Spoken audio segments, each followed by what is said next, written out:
Selamat malam adik-adik. Untuk pertemuan kali ini aku akan ngejelasin tentang pasar dan harga. Langsung aja kita lanjut ke materinya. Oke, apa itu pasar?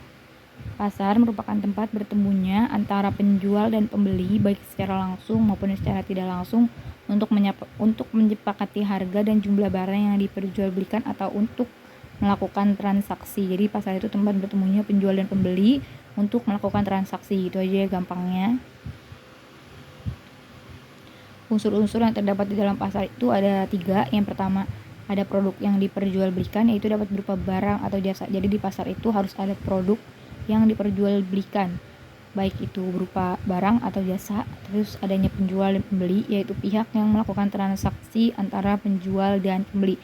Jadi di pasar itu harus ada penjual dan pembeli, maka bisa disebut pasar.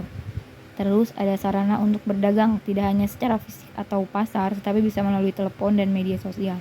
Sekarang kan banyak ya pasar-pasar online kayak Shopee, Lazada, itu bisa disebut pasar ya karena ada penjual dan pembeli. Selanjutnya di sini ada fungsi pasar. Fungsi pasar itu ada 3. Yang pertama sebagai distribusi, yaitu pasar dijadikan tempat penyaluran barang dari produsen ke konsumen secara langsung maupun melalui perantara. Melalui pasar, konsumen bisa secara langsung mendapatkan barang yang dibutuhkan secara cepat. Yang kedua sebagai pembentuk harga, yaitu pasar menjadi tempat terjadinya tawar-menawar harga sebelum penjual dan pembeli melakukan kesepakatan harga. Pembeli biasanya menawar harga berdasarkan perhitungan manfaat dan kegunaan dari barang atau jasa tersebut. Sementara itu, penjual menghitung berdasarkan keuntungan yang akan didapatkan dari proses tawar-menawar. Selanjutnya sebagai promosi. Pasar juga berfungsi sebagai tempat promosi untuk memperkenalkan barang hasil produk kepada konsumen sehingga konsumen dapat mengetahui informasi produk yang akan diperjualbelikan. Jadi, promosi itu sarana untuk memperkenalkan barang hasil produksi kepada konsumen ya. Jadi produsennya itu memperkenalkan barang-barang yang dijual dia kepada konsumen, itu yang disebut dengan promosi. Selanjutnya jenis-jenis pasar.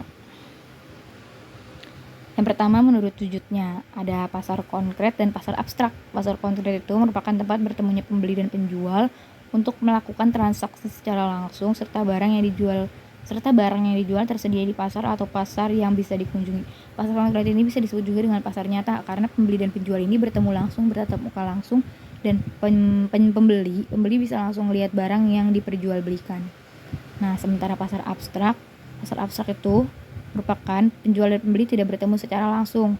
Pembeli juga tidak dapat melihat langsung barang yang dijual, tetapi hanya melihat gambar yang ditampilkan dalam sebuah aplikasi. Pasar abstrak juga dikenal sebagai pasar belanja online, kayak yang udah aku bilang tadi, kayak Shopee, Lazada, Tokped, kayak gitu-gitu.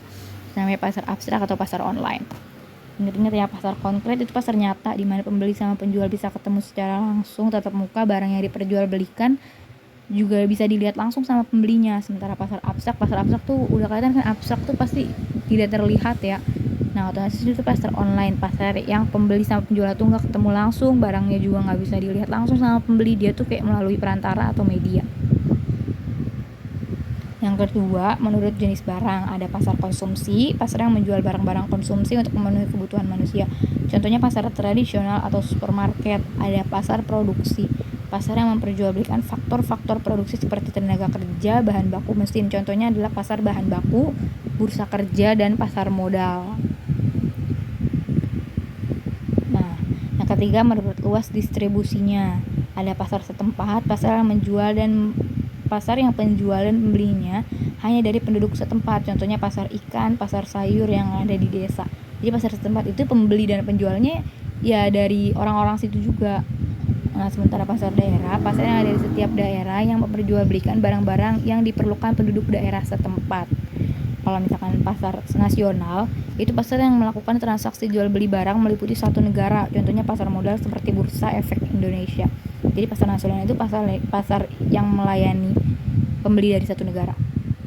Sementara pasar regional, pasar yang melakukan transaksi jual beli barang mencakup suatu wilayah, kawasan atau organisasi tertentu. Contohnya kawasan perdagangan bebas ASEAN atau Asian Free Trade Area atau AFTA. Pasar regional itu udah antar negara, tapi masih satu kawasan atau satu wilayah. Nah, kalau misalkan pasar internasional, pasar yang melakukan transaksi jual beli barang keperluan masyarakat internasional.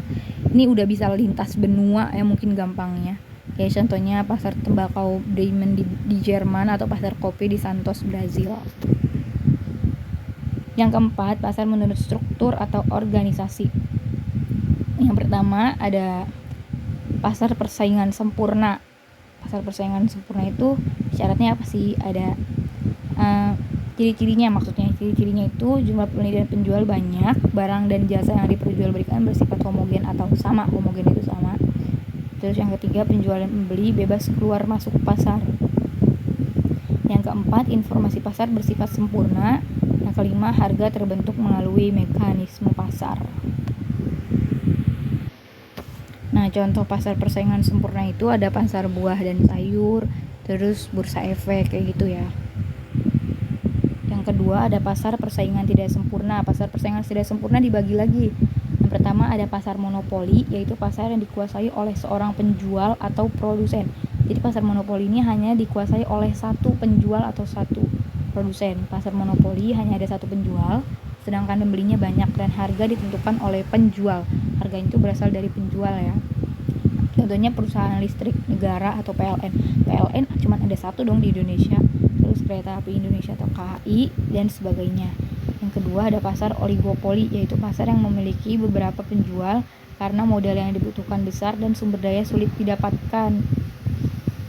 Contohnya perusahaan mobil dan sepeda motor. Terus yang ketiga ada pasar monopolistik, yaitu pasar yang memiliki banyak penjual, barang yang dijual sejenis tetapi lebih bervariasi atau terdiferensiasi. Contohnya sabun, sampo, pasta gigi dan lain-lain.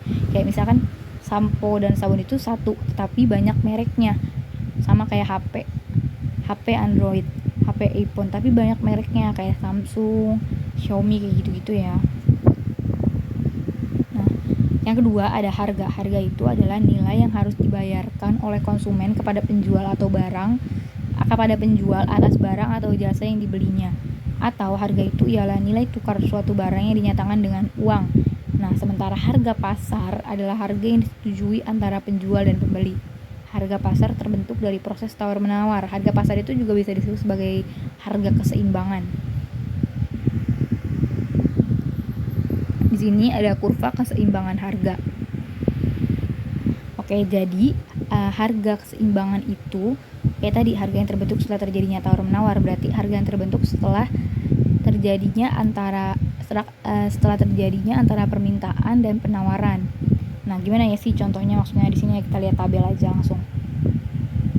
Di sini ada barang yang diminta sama pembeli itu 5.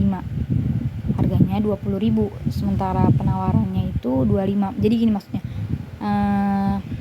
Barang yang ditawarkan sama penjual itu 25 barang. Harganya 20.000, tapi permintaannya itu dari si pembeli cuma 5. Nah, yang kedua, jadi penawaran sama permintaannya beda dong. Si penjual nawarin 25, harganya 20.000, sementara pembeli pengennya 5, tapi mungkin harga 20.000 itu kemahalan untuk membeli. Nah, yang kedua ada penawaran. Si penjualnya nawarin 20, harganya 17.000. Sementara pembeli mintanya cuma 10. Di sini masih belum seimbang karena antara permintaan dan penawarannya itu belum ketemu. Nah, di yang ketiga ini baru penjual menawarin 15.000, harganya 14.000. Nah, si pembelinya juga sama, permintaannya 15, nawarinnya juga 14.000. Jadi ini yang disebut dengan keseimbangan, antara permintaan dan penawaran itu sama atau seimbang. Nah, keterangan kurvanya itu garis yang berpotongan antara garis permintaan dan garis penawaran disebut sebagai garis keseimbangan harga atau equilibrium. Jadi gimana sih maksudnya keterangan kurvanya? Nah, kalau kita lihat tabel yang tadi ya, ini tuh jadi kurva keseimbangan itu gabungan antara kurva permintaan dan penawaran sehingga dia nemuin harga keseimbangan. Contohnya ini tuh kurvanya itu bentuk dari tabelnya ya. Nah, oke, kita lihat di sini. Tadi oke, di sini nih penawarannya 25, lihat ya, di 20.000 yang garis titik-titik yang gak terlalu nyata itu penawarannya 25, terus permintaannya 5. Nah, masih belum ketemu kan garis tengahnya. sementara di 17.000 penawarannya 20, yang titik-titik yang nggak terlalu nyata itu di 20, terus permintaannya 10, masih belum ketemu. Nah di 14.000 nih baru dia ketemu, si penawarannya 15, si permintaannya 15. Jadi itu disebut dengan titik keseimbangan antara permintaan dan penawaran itu seimbang atau sama. Nah, selanjutnya ada kebijakan pemerintah dalam mengatur harga. Yang pertama ada ceiling price, yaitu kebijakan pemerintah dalam menentukan harga tertinggi yang boleh dijual oleh produsen. Hal ini dilakukan oleh pemerintah dengan menentukan harga tertinggi. Contohnya ketika terjadi kelangkaan BBM, maka pemerintah akan membatasi harga tertinggi kenaikan BBM. Yang kedua ada floor price, yaitu kebijakan pemerintah dalam menentukan harga terendah untuk dijual oleh produsen. Contohnya kasus ojek online dan taksi online banyak digunakan oleh konsumen karena harganya murah dan menyebabkan ojek offline maupun taksi offline kehilangan pendapatannya atau kehilangan pelanggan ya karena si ojek online ini. Dengan demikian pemerintah menetapkan tarif terendah ketika menggunakan ojek online atau taksi online. Biar agak ketimpangan antara yang online dan yang offline, sama biar yang offline ini nggak kehilangan pendapatan atau pelanggannya. Terus yang ketiga pajak, yaitu pemerintah bisa melakukan kebijakan menaikkan atau menurunkan pajak.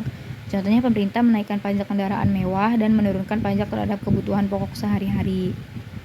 Yang keempat subsidi, yaitu pemerintah dapat memberikan subsidi bagi konsumen maupun produsen. Tujuannya supaya produsen dapat memproduksi barang dengan biaya murah dan konsumen dapat membeli barang dengan harga yang murah.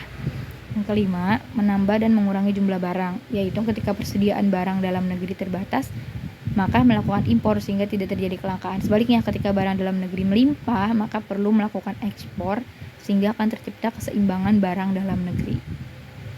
Oke, segitu aja penjelasan aku tentang harga dan pasar. Kalau misalkan ada yang belum dipahami, silakan ditanyakan. Terima kasih.